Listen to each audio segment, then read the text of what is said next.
വിശദമായ റിപ്പോർട്ടുകളിലേക്കാണ്. ശബരിമല സ്വർണ്ണക്കൊള്ളയിൽ നിർണായക നീക്കങ്ങളുമായി SIT സന്നിധാനത്തെ strong റൂമിൽ ഇന്ന് പരിശോധന നടത്തും. ശ്രീകോവിലിന്റെ പഴയ വാതിലിന്റെയും പ്രഭാമണ്ഡലത്തിന്റെയും അളവടക്കം രേഖപ്പെടുത്തും. അന്വേഷണം കൂടുതൽ പേരിലേക്ക് വ്യാപിപ്പിക്കാനാണ് SIT നീക്കം. 2017 കൊടിമരം മാറ്റി സ്ഥാപിച്ചതിലും വാജിവാഹനം തന്ത്രിക്ക് കൈമാറിയതിലും അഷ്ടദിക്പാലക പുനഃപ്രതിഷ്ഠയിലുമടക്കം വിശദമായ അന്വേഷണം നടത്തും. 5 പേർ കൂടി നിരീക്ഷണത്തിലെന്ന് SIT ഇന്നലെ ഹൈക്കോടതിയെ അറിയിച്ചു. അതേസമയം ഉണ്ണികൃഷ്ണൻ പോറ്റിയുടെ ജാമ്യ ഹർജിയിൽ കൊല്ലം വിജിലൻസ് കോടതി ഇന്ന് വിധി പറയും.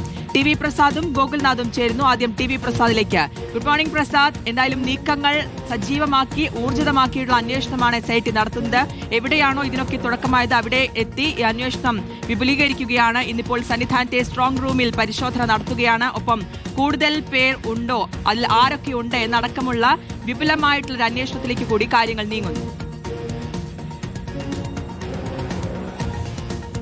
ഗുഡ് മോർണിംഗ് ശ്രുതി. കീർത്തന പറഞ്ഞതുപോലെ ആ അന്വേഷണം മറ്റൊരു ഘട്ടത്തിലേക്ക് കടക്കുന്നു എന്നുള്ളതാണ്. ഇന്നിപ്പോൾ പറഞ്ഞതുപോലെ പ്രത്യേക അന്വേഷണ സംഘം സന്നിധാനത്തേക്ക് വീണ്ടും എത്തുന്ന പശ്ചാത്തലം എന്ന് പറയുന്നത് ഇതിന്റെ കാലപ്പഴക്കം സംബന്ധിച്ചും അതുപോലെ തന്നെ സ്വർണം നഷ്ടപ്പെട്ടത് സംബന്ധിച്ചും VSSCയിൽ നിന്ന് കിട്ടിയ റിപ്പോർട്ടാണ്. ആ റിപ്പോർട്ട് പ്രകാരം ഇത് സ്വർണ്ണപ്പാളി അപ്പാടെ തന്നെ മാറ്റിയതാകാനുള്ള ഒരു സംശയത്തിലേക്കാണ് ഹൈക്കോടതി വിരൽ ചൂണ്ടുന്നത്. അങ്ങനെയെങ്കിൽ കൃത്യമായ പരിശോധന അവിടെ നടത്തുക എന്നുള്ളതാണ്. മാത്രമല്ല സ്ട്രോങ് റൂമിലുള്ള ആ പഴയ ശ്രീകോവിലിൻ്റെ വാതിലും നിലവിലുള്ള വാതിലും തമ്മിലുള്ള ആ വ്യത്യാസം പരിശോധിക്കുന്നതടക്കമുള്ള നടപടികളിലേക്ക് കടക്കേണ്ടി വരും. മാത്രവുമല്ല ആ ശബരിമലയിലെ ആ സ്ട്രോങ് റൂമിൽ എന്തൊക്കെയാണ് ഉള്ളത് എന്നത് സംബന്ധിച്ചുള്ള പ്രധാന പരിശോധനയുണ്ട്. ഇനിയിപ്പോൾ മറ്റ് സ്ട്രോങ് റൂമുകൾ തിരുവിതാംകൂർ ദേവസ്വം ബോർഡിൻ്റെ ആറന്മുള അടക്കമുള്ള സ്ഥലങ്ങളിലുള്ള സ്ട്രോങ് റൂമുകളുണ്ട്. അവിടേക്കും അന്വേഷണത്തിന് പ്രത്യേക അന്വേഷണ സംഘം എത്തുമോ എന്ന കാര്യത്തിൽ ഇതുവരെയും തീരുമാനമായില്ല. പക്ഷേ ഇന്നലത്തെ ഹൈക്കോടതിയുടെ ഇടക്കാല ഉത്തരവോടുകൂടി അന്വേഷണം മറ്റു ഘട്ടത്തിലേക്ക് പോകുന്നു എന്നതിൻ്റെ സൂചന തന്നെയാണ് കണ്ടത്. ആദ്യം നമ്മൾ കണ്ടത് ദ്വാരപാലക വിഗ്രഹങ്ങളിലെയും കട്ടിളപ്പടിയിലെയും സ്വർണ്ണമോഷണം മാത്രമായിരുന്നുവെങ്കിൽ ഇപ്പോൾ അന്വേഷണം കൊടിമരത്തിലേക്കും വ്യാപിപ്പിച്ചിരിക്കുകയാണ്. കൊടിമരവുമായി ബന്ധപ്പെട്ട ഒരുപാട് വിവരങ്ങൾ റിപ്പോർട്ടറാണ് പുറത്തു കൊണ്ടുവന്നത്. കാരണം മറ്റൊരു കാരണവുമില്ലാത്ത രീതിയിൽ നല്ല നിലയിലുണ്ടായിരുന്ന ഒരു കൊടിമരം വളരെ പെട്ടെന്നൊരു ദേവപ്രശ്നത്തിലൂടെ മാറ്റി സ്ഥാപിക്കുന്നു. അതിൻ്റെ വാജിവാഹനം അന്നത്തെ തന്ത്രി കണ്ഠര രാജീവർക്ക് കൈമാറുന്നു. അതിൻ്റെ അഷ്ടദിക്പാലകരെ മാറ്റി പകരം പുതിയ അഷ്ടദിക്പാലകരെ നിർമ്മിക്കുന്നു. മാത്രവുമല്ല കൊടിമരം ആകെ പൊതിഞ്ഞിരുന്ന പറകളുടെ സ്വർണം അത് അപ്പാടെ മാറ്റി പുതിയ പറകൾ സ്ഥാപിച്ച് പുതിയ കൊടിമരം ഉണ്ടാക്കിയത് എന്തിനാണ് എന്നതടക്കമുള്ള ചോദ്യമാണ് പ്രധാനമായും ഉയരുന്നത്. അന്ന് നിർമ്മിച്ചു തരാമെന്ന് പറഞ്ഞ് മുന്നോട്ട് വന്ന ഫിനിക്സ് ഗ്രൂപ്പ് 3.2 കോടി രൂപ കൊടുത്തിരുന്നു. പക്ഷേ എന്നിട്ടും ആളുകളിൽ നിന്ന് ധാരാളം പണവും സ്വർണവും പിരിച്ചു എന്ന വിവരവുമുണ്ട്.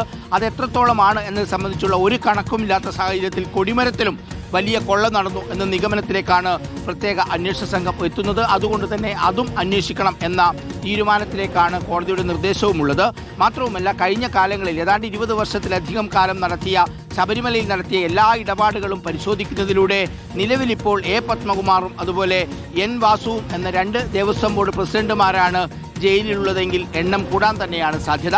എല്ലാം പരിശോധിക്കുമ്പോൾ തീർച്ചയായും ഇനി വരാനുള്ളത് ഒരുപാട് വലിയ തട്ടിപ്പുകൾ തന്നെയായിരിക്കും. ശ്രുതി, കീർത്തന. ശരി, TV പ്രസാദാണ് വിശദാംശങ്ങൾ നൽകിയത്. ഗോകുൽനാഥ് കൂടി ചേരുന്നുണ്ട്. ഗോകുൽ, SIT സംഘം സന്നിധാനത്ത് പരിശോധനയ്ക്ക് എത്തുമ്പോൾ എന്തൊക്കെ നിയന്ത്രണങ്ങൾ, ക്രമീകരണങ്ങളാണ് സന്നിധാനത്ത് ഒരുക്കിയിരിക്കുന്നത്? അവിടെ നിന്നുള്ള വിശദാംശങ്ങൾ എന്തൊക്കെയാണ്? കീർത്തന, മണ്ഡല മകരവിളക്ക് തീർത്ഥാടനം പൂർത്തിയായി ശബരിമല തിരുനട ഇന്ന് അടയ്ക്കുകയാണ്. ഏകദേശം 6:30 സമയം. ഈ സമയത്തോടുകൂടി തന്നെ ഇപ്പോൾ ഒരല്പനിമിഷത്തിനകം തന്നെ ശബരിമല തിരുനട അടയ്ക്കും. എന്തായാലും മാധ്യമങ്ങൾക്കടക്കം പ്രവേശന നിയന്ത്രണമുണ്ട്. 8 മണി വരെയാണ് നിലവിൽ സന്നിധാനത്ത് മാധ്യമങ്ങൾക്കും മറ്റ് തൊഴിലാളികൾക്കും തുടരാനുള്ള അവസരം. ഇന്നലെ രാത്രി തന്നെ മാക്സിമം തൊഴിലാളികളെ ശബരിമല സന്നിധാനത്ത് നിന്ന് ഇറക്കുക എന്നുള്ളതായിരുന്നു എക്സിക്യൂട്ടീവ് ഓഫീസറുടെ ഉത്തരവ്. അതിലേറ്റവും എടുത്തു പറയേണ്ടത് ഈ സ്വർണ്ണക്കൊള്ളയുമായി ബന്ധപ്പെട്ട SIT സംഘം നടത്തിയ ചില നിഗമനങ്ങൾ, അല്ലെങ്കിൽ തൊഴിലാളികളടക്കം ഉണ്ട് എന്നുണ്ടെങ്കിൽ കൂടുതൽ അന്വേഷണത്തിലേക്ക് കടക്കുന്നതിനുള്ള ബുദ്ധിമുട്ടടക്കം ചൂണ്ടിക്കാണിച്ചുകൊണ്ടാണ് എക്സിക്യൂട്ടീവ് ഓഫീസർ ഇത്തരത്തിലൊരു ഉത്തരവ് നിലവിൽ പുറത്തിറക്കുകയും ചെയ്തത്. അതിന്റെ അടിസ്ഥാനത്തിൽ ഇപ്പോൾ നിലവിൽ സന്നിധാനവും പരിസര പ്രദേശങ്ങളും ഒക്കെ നിലവിൽ വിജനമാണെന്നുള്ളതാണ്. എന്തായാലും ശബരിമല തീർത്ഥാടനത്തിന് സമാപനം കുറിച്ച് ഇന്നലെ ഏറിയ ചടങ്ങുകളുമൊക്കെ പൂർത്തിയാകുകയും ചെയ്തു. ഇന്നിപ്പോൾ തിരുവാഭരണ ഘോഷയാത്ര തിരികെ തിരികെ പന്തളത്തേക്ക് യാത്ര തിരിക്കുകയും ചെയ്തു. ഏകദേശം 6:15 ഇത്തരത്തിൽ ഈ തിരുവാഭരണ ഘോഷയാത്രയുടെ മടക്കയാത്ര ആരംഭിച്ചത്. നമ്മളിപ്പോൾ ദൃശ്യങ്ങളിൽ കാണുന്നത് 18ാം പടിയാണ്. ഈ 18ാം പടിയിലൂടെയാണ് ഇപ്പോൾ രാജപ്രതിനിധി താഴേക്ക് ഇറങ്ങി വരുന്നത്. ക്ഷേത്ര വാതിലടച്ച് രാജപ്രതിനിധി എക്സിക്യൂട്ടീവ് ഓഫീസറുടെയും ജീവനക്കാരുടെയും ഒക്കെ സാന്നിധ്യത്തിൽ ഈ താക്കോൽ കൂട്ടം നിലവിൽ ഇപ്പോൾ മേൽശാന്തിക്ക് കൈമാറുന്നതാണ് ചടങ്ങ്. അതോടുകൂടി ഈ വർഷത്തെ മണ്ഡല മകരവിളക്ക് തീർത്ഥാടനത്തിന് പരിസമാപ്തിയാവുകയാണ്.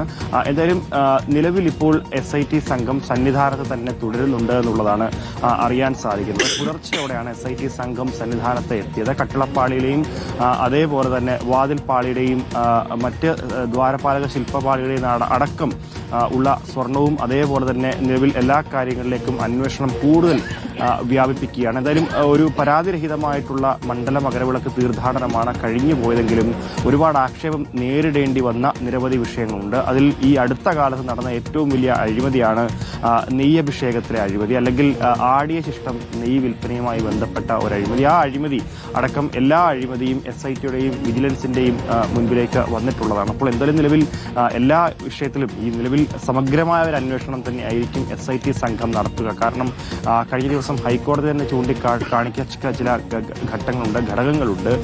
ഏതൊക്കെ തരത്തിൽ ഈ അഴിമതിയുടെ വ്യാപ്തി മുൻപോട്ട് പോകുന്നു എന്നുള്ളത്, പ്രത്യേകിച്ച് ആടിയ ശിഷ്ടം നെയ്യുടെ കാര്യത്തിലേക്ക് വരികയാണെങ്കിൽ 36,24,000 രൂപയുടെ വലിയ അഴിമതിയാണ് ഈ സമയത്ത് നടന്നതെന്നുള്ളതാണ്. അപ്പോൾ 33 പ്രതികൾ കേസിൽ ആവുകയും ചെയ്തു. അതിൽ ആടിശിഷ്ടം നെയ്യുടെ ജീവനക്കാരൻ അല്ലെങ്കിൽ ചുമതലയിൽ ഉണ്ടായിരുന്ന സുനിൽകുമാർ പോറ്റിയെ നിലവിൽ സസ്പെൻഡ് ചെയ്യുന്ന ഘട്ടത്തിലേക്ക് കാര്യങ്ങൾ നീങ്ങുകയും ചെയ്തു. എന്തായാലും ഈ സ്വർണ്ണക്കൊള്ളയിൽ തന്നെ കേന്ദ്രീകരിച്ചുകൊണ്ടായിരിക്കും SIT സംഘം കൂടുതൽ അന്വേഷണം നടത്തുക. ജീവനക്കാരെ കേന്ദ്രീകരിച്ചുകൊണ്ടുള്ള ഒരു അന്വേഷണം, അതേപോലെ തന്നെ ഈ മുൻ ദേവസ്വം ബോർഡ് പ്രസിഡന്റുമാർ തുടങ്ങിയ ആളുകളെ കേന്ദ്രീകരിച്ചുകൊണ്ടുള്ള അന്വേഷണം, അതുമാത്രമല്ല കൃത്യമായ അളവുകൾ എടുത്തുകൊണ്ടുള്ള, കഴിഞ്ഞ ദിവസങ്ങൾ നമ്മൾ കണ്ടതാണ് ഈ മണ്ഡല പൂജയ്ക്കായി ശബരിമല ക്ഷേത്ര നട അടച്ചിട്ടിരുന്ന സമയത്താണ് ഇത്തരത്തിലൊരു അന്വേഷണം മുൻപോട്ട് പോവുകയും അതേപോലെ തന്നെ റാന്നി. എന്തായാലും ഇന്ന് സന്നിധാനത്തെത്തി SIT സ്ട്രോങ് റൂമിൽ പരിശോധന നടത്താനൊരുങ്ങുകയാണ്. അന്വേഷണം വിപുലീകരിക്കുകയാണ്, ഊർജിതമാക്കുകയാണ്. TV പ്രസാദും ഗോകുൽനാഥുമാണ് വിശദാംശങ്ങൾ നൽകിയത്.